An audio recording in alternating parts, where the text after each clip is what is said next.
Hey YouTube, my name is Elena, And I'm Bjorn. and this is Vikings React, where we take a look at your favorite Viking TV shows and let you know what they get right and what they get wrong in historical accuracy. In our last episode, we started watching Vikings Season 6, Part 1, Episode 3, our Part 1. Now we're moving on to Vikings Season 6, Part 1, Episode 3, Part 2.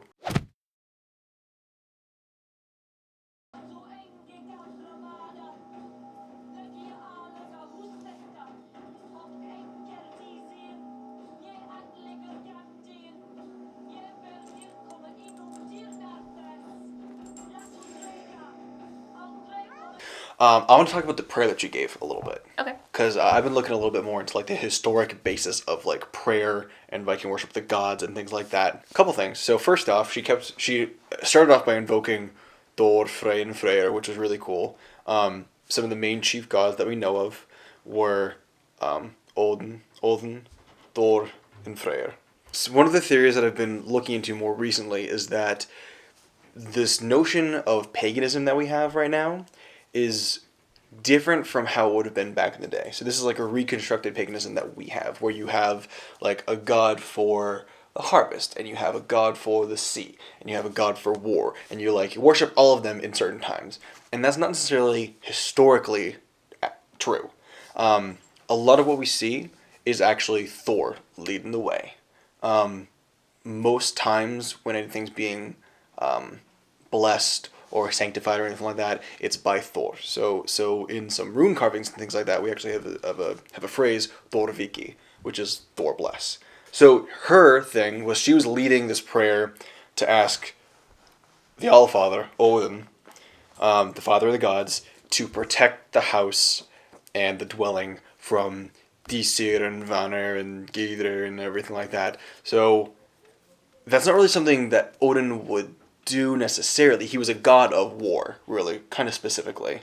And he was mostly invoked by people going to war and people of like a warlike nature. It seems a little bit strange, and that's totally fine because this is real in depth. I think it's a little bit strange for like a priestess to be invoking Odin to protect and safeguard a home, when historically speaking it would definitely be something more akin to Thor. It was awesome that she led with Thor, Frey and Freyr, and they're gonna throw in the Allfather thing too, of course, but it would be more historically appropriate, I think, to be invoking Thor in it. The prayer that she did, where she was asking protection from Disir and Geysir and things like and Vanir and things like that. Disir is what's caught me off guard. So the Disir and Vanir actually. So Vanir are a type of god because we have the Asir and we have the Vanir. Disir is like a spirit. Specifically, it's like a female spirit.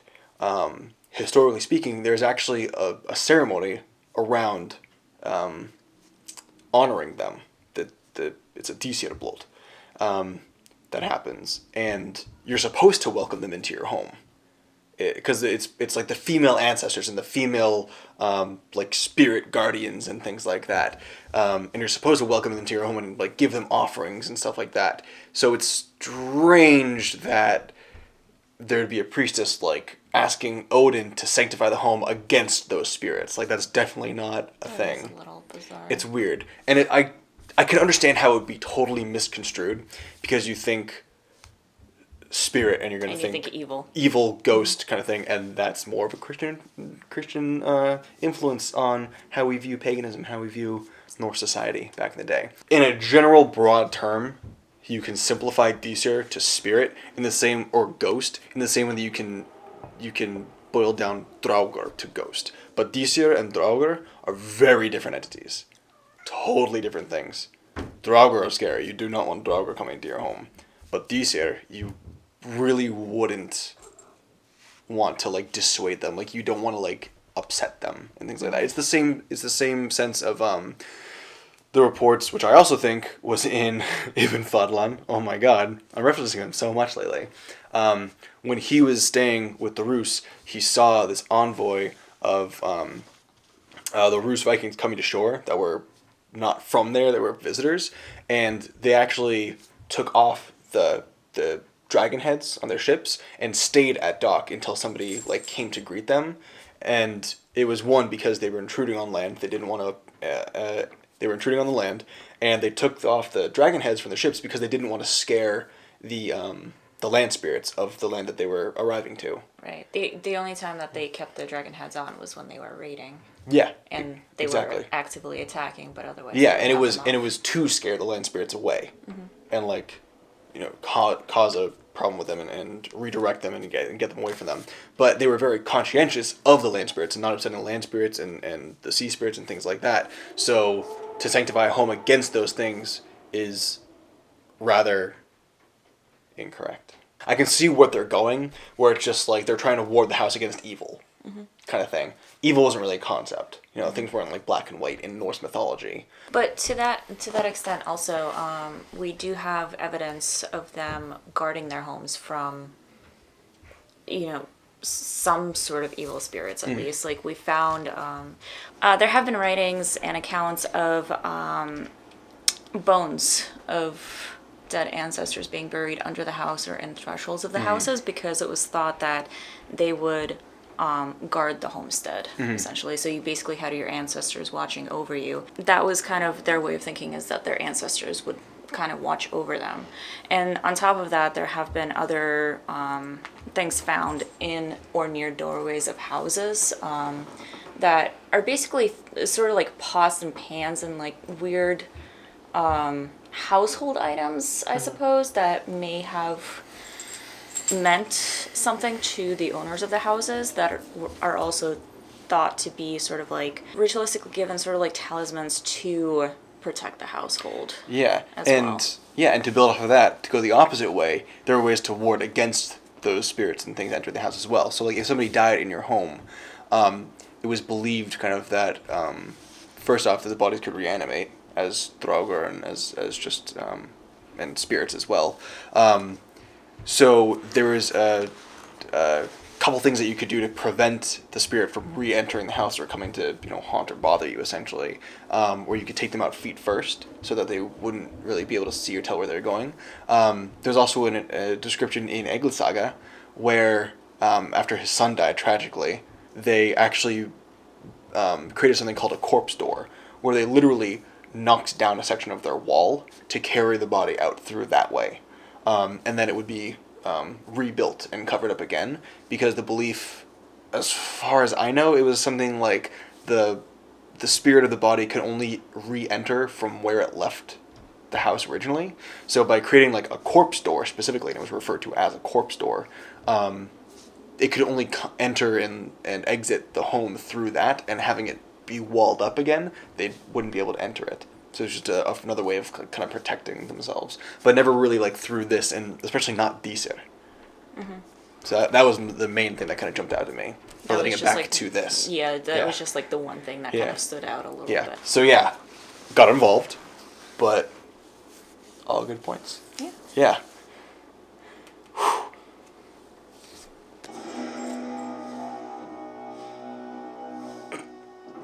I love their smiling. It's so awesome.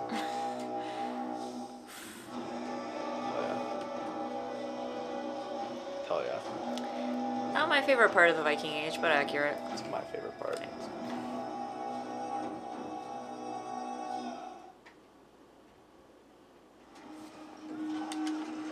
And just really quickly, animal sacrifice, totally accurate. Yeah. So like I really enjoyed that. Most commonly it was like horse for like big bloats, because a horse is a big animal. And expensive. And very expensive, yeah. Hugely valuable in terms of the labor it provides and everything like that. And transportation and just meat and everything like that. So mostly reserved for larger ceremonies and things. But definitely slaughtered, goats and pigs and other things like that throughout it. So awesome way to do that. Well done. Good sacrifice. Much better than the trumped up stuff we've seen before. Oh, true. So that didn't take long. No, it didn't.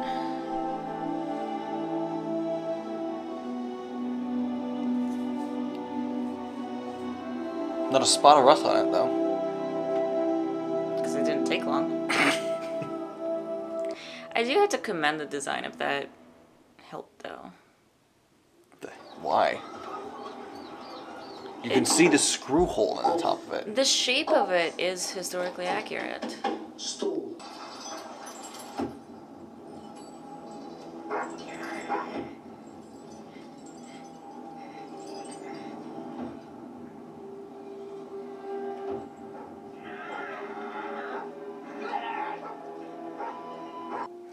That looks very infected. I Why don't think is- he's gonna survive for very long. Why is the kid like making fun of him? I don't know. But you can't get an injury like that and have it be infected in the Viking Age and survive it for very long. No, not at all.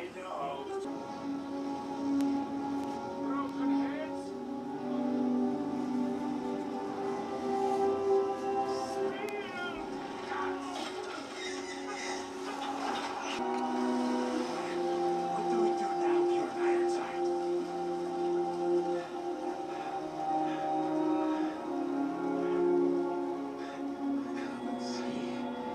See, he called him Bjorn Ironside, Think of humanity. which makes sense. That wouldn't work. Like they put oil in the water to make a ring so that it could get caught on fire. But like they swam through it. Not to mention, there's currents that like slosh the water around. Oil won't just like stay in a perfect formation. Not to mention just be all over the rest the of them place. like swimming through it, so it'd all be all over the place. That's semantics. It doesn't matter. Anyways, so that was an episode. That was an episode. I am curious to see how the character of Olaf develops. Yeah. Yeah. With this little like Yggdrasil Norse god thing speech at the end. Yeah. that. So we know of two King Olafs. Yeah, so King Olaf Tryggvason of Yeah. Norway, and then this one, which is Olaf the Second Haraldsson. So Olaf Haraldsson, who was after Olaf Tryggvason. He was a king of Denmark and Norway. Norway, yeah. Yeah, he It was around 1023, I want to say. Yeah, like somewhere around early there. early 11th century, Yeah. or around that ballpark. Yeah. Yeah, he succeeded Sven Forkbeard as the king of Denmark. Interestingly enough, historically, Olaf Haraldsson, this one, was very Christian, Right. and was actually later sainted after his death. Yeah. So he became Saint Olaf of Norway. So, I don't know why they're casting him as like a heathen, as a pagan in this one. We will see what happens. I am curious about his character. I want to see if maybe sometime during the season he switches or Converts. what exactly Yeah. happens. I mean, historically, he was always a Christian, I Mm-hmm. believe, because even the first Olaf, King Olaf the First, essentially, was also a devout Christian. And Yeah, Christianity had been a thing for several decades, like almost like 100 years at the least in Denmark at the time. yeah, and King Olaf II would have probably followed in those footsteps as Yeah. well. So I am curious about where they're going to take his character in all of this. Yeah, we will see. Yeah. You gonna do a rating? I'm asking you this time. Am I doing it first this time? I'm asking you this time, yes. Okay. Scale of 0 to 10. 0 to 10, a rating. Well, there were some inaccuracies and there were some accuracies, as always. usual. I feel loud mouth. I think I would keep this episode at around a 4. Cool. I'm in agreement. I was gonna say I'm gonna keep mine at a 4. Stay on level this time. Yeah. Taper it off. Yeah. I liked what they did with that priestess. I really did. I hated they just threw in the naked woman for no reason for that. But I really liked that the license that they took with how they portrayed the priestess and the little prayer that they did. Despite there being, me having a bit to say about it, I did enjoy it. I thought it was well done. I thought it was a nice interpretation for what they do for like a ceremony. Yeah. It wasn't extravagant, it wasn't over the top, it wasn't like this nighttime ritual with massive bonfires and people like throwing blood and being painted all over the place. It was very straightforward in its intent and things like that, and I really enjoyed that a lot. I was a fan. Yeah, I'm finding that in this season, past the premiere, it seems that the there's a lot of little things, you know, there's clothing, there's hairstyles, The there's names. They're taking a lot of liberties with this stuff, and they're kind of going off in their own way about it. Yeah. But there are some things in here, in this episode, in the previous episode, where it kind of harks back to the Viking Age and the way that they would have lived life. And it's nice to see the accuracies in the show. Yeah, absolutely, and I'd agree. I'd agree, and that's why I'm keeping mine steady. You know, it's not increasing because of the very simple things that they can fix, and they know, and they ignore. So it's not increasing. The family's, it's not the Lothbrok family. I'm gonna remain salty about that. But it's not getting worse. But it's not getting worse. No, they kept it. I'm enjoying the liberties that they took in this episode. That's what I'll say.